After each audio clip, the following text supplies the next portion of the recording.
mas, de fato, a ideia inicial não é dar conta do Estado do Rio de Janeiro, mas sim como uma fotografia, né, um recorte disso que é o rural fluminense. Agradeço, então, muito aos dois professores que estão aqui, um ao lado do outro, as contribuições. Acho que não foram perguntas, mas foram contribuições, e, de fato, muito interessante.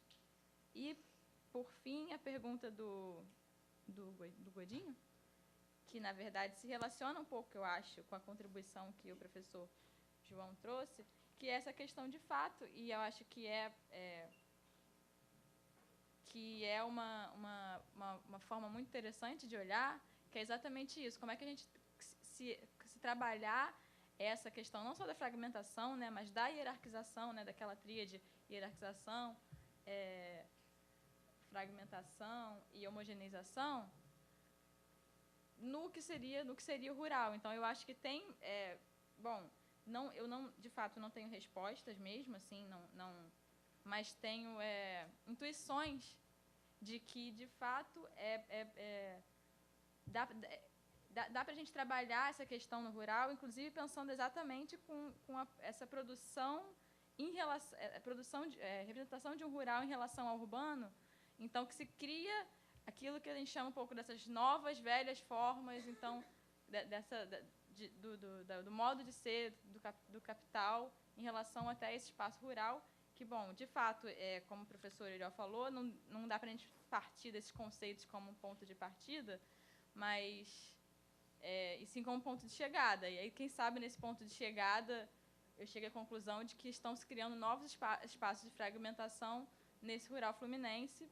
É uma possibilidade, por enquanto, não tenho resposta. Agradeço muito, gente. Isso aí. Bem, eu também quero agradecer as contribuições dos professores e concordo com a Joana, que é o melhor horário, assim, o melhor horário, apesar do nervoso, né? Mas é o melhor horário. As contribuições foram ótimas. Bem, pegando o que o professor falou, José Alberto, eu pretendo fazer isso. Até na metodologia, não quis colocar, porque ainda não defini. Mas estou com toda a legislação. É muita legislação, porque, em termos de legislação, o Rio de Janeiro está bem, né? Nós temos o Estatuto da Cidade, o Plano Diretor da Cidade, o Plano de Estruturação Urbana, o Plano Estratégico da Cidade. De legislação, estamos bem. Agora, da prática e de uma mudança, né, que leve em consideração esse diálogo com a população local, isso está muito ruim. Tanto é que eu estou assistindo às audiências, porque o plano de estruturação urbana, hoje, de Guaratiba, das Vargens, da Avenida Brasil, estão tendo audiências, e eu estou acompanhando o de Guaratiba. Assim, uma coisa, um momento horroroso, porque vem o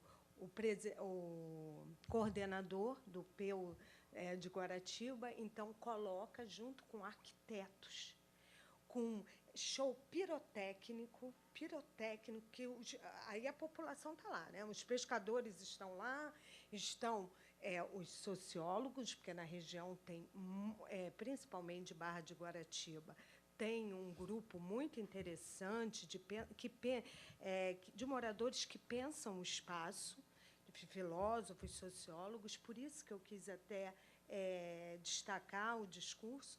Então, você vê um show pirotécnico com muitos mapas, muita coisa, isso, aí dá a palavra para as comunidades, né? Aí para a população.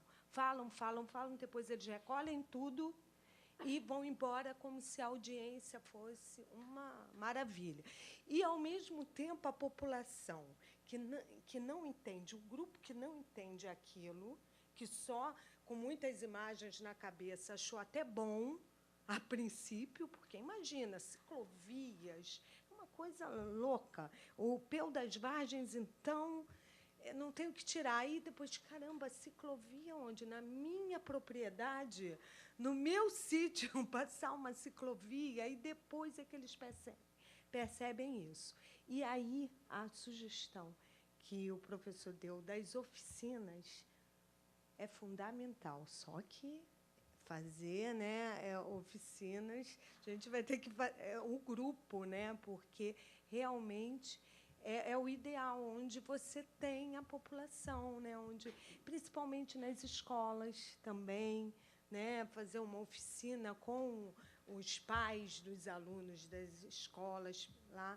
Então, realmente, eu estou com essa ideia. E a metodologia será isso mesmo. E vamos ver se eu consigo ter pé para entender essa legislação, mas depois do professor Carlos Brandão, de ontem, né, eu falei, realmente, a gente tem que se debruçar nessa legislação para poder entender, porque ali também, como o João fala, onde sai o veneno tem o antídoto. Então, talvez ali, talvez não tenha, na legislação a gente possa brigar muito pela comunidade. E isso também que o professor falou das referências, realmente é um cuidado que a gente deve ter, né?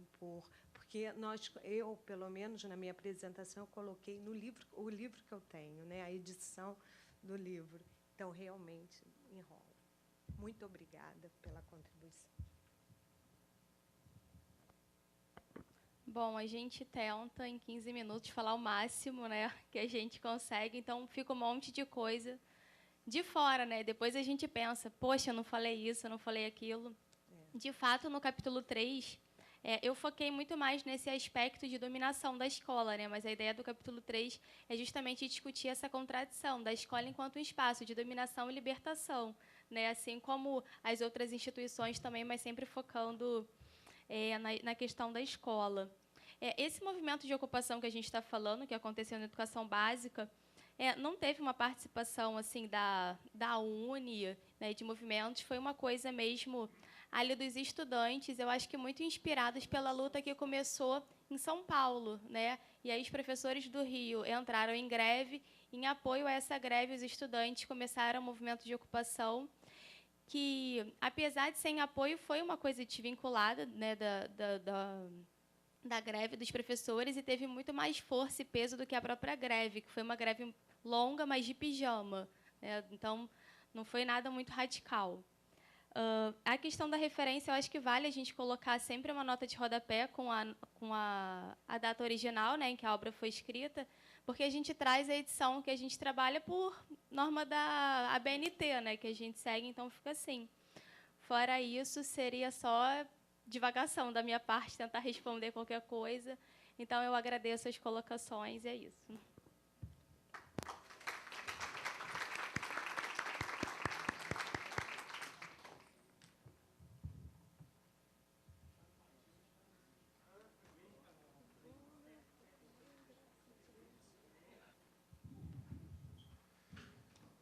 Ora,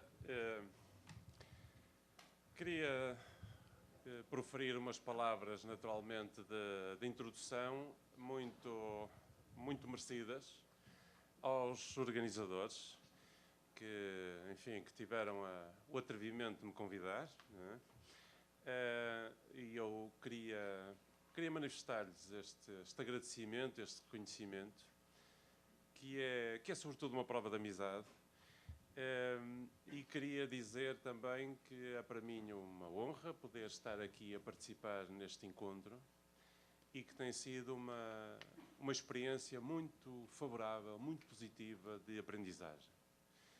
Eu tenho, aliás, para mim que eu diria que as experiências da diversidade são aquelas onde mais se aprende e de facto, o confronto de algumas atmosferas mais europeias, porventura mais portuguesas apenas, com outras atmosferas, com outros ambientes, às vezes com outras referências bibliográficas, com outras formas de procurar acrescentar valor à ciência, são de facto muito enriquecedoras. Portanto, digo isto com toda a sinceridade e com todo o gosto. Feito esta abertura, mais uma palavra, para dizer que, enfim, por várias razões, estarei, digamos, num contexto que não é um contexto, diria, confortável. Uma das primeiras razões tem a ver com o tamanho do título, não é?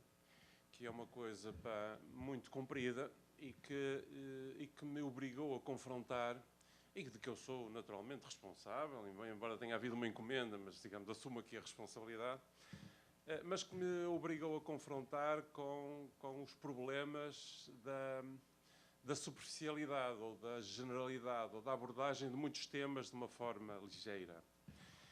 Eu espero não cair nesse erro, mas necessariamente que não vou propriamente aprofundar apenas um aspecto micro.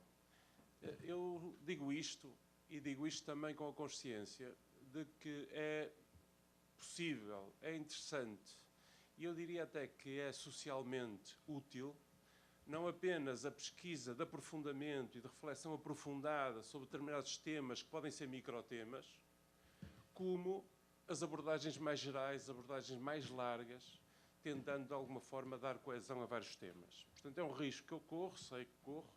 E ainda há um terceiro risco. O terceiro risco é avançar algumas sugestões, avançar algumas propostas. Não tem sido um papel muito habitual por parte do geógrafo, deixa isso mais para uma dimensão dos políticos eleitos, dos planejadores, dos urbanistas. Eu penso, cada vez mais penso isso, que o conhecimento geográfico deve ser um conhecimento que pode e deve participar na ação, participar na transformação. E, portanto, vou aqui expor-me publicamente relativamente a um conjunto de sugestões, de propostas, embora com alguma rede, diria, não é? Não vou trabalhar completamente sem rede. Bom, a apresentação está subdividida em 4 partes. Uma primeira de contexto vai-me permitir dizer algo sobre a leitura que faço, a partir das leituras que fiz, sobre metropolização e globalização. Uma segunda que entra na cidade e que vai tentar discutir alguns conceitos e algumas dualidades para sustentar a ideia da importância dos hibridismos, ou seja, a importância da ideia de ir além das dualidades e dos extremos. Entrarei numa terceira parte que tem mais a ver com as dinâmicas recentes e a pensar no caso específico, a trabalhar um pouco o caso específico da cidade do Porto, tendo por principal interesse a questão da temporalidade, a questão da cidade vista não apenas nos seus espaços, mas nos tempos dos usos dos seus espaços. Por fim, a tal dimensão mais arriscada, o tal salto no abismo, que é o atrevimento de falar algo sobre a ação e sobre algumas sugestões de ação. Ora, vamos ao contexto. O contexto é de mudança. Esta afirmação deve ser tão velha como o mundo, não é? O mundo sempre foi mudança. A percepção que temos, que é a nossa percepção, aqui e hoje, é que esta mudança acelerou muito. E pegando nas leituras que se fazem, os vários historiadores, a propósito dos tempos lentos e os tempos rápidos, a percepção que eu tenho é de que vivemos, de facto, tempos muito rápidos, que nos obrigam até a questionar alguns conceitos, inclusivamente. As mudanças são, de facto, muito rápidas. E, portanto, temos aviões no meio do Louvre, temos, enfim, toda uma construção que não é apenas a da desconstrução.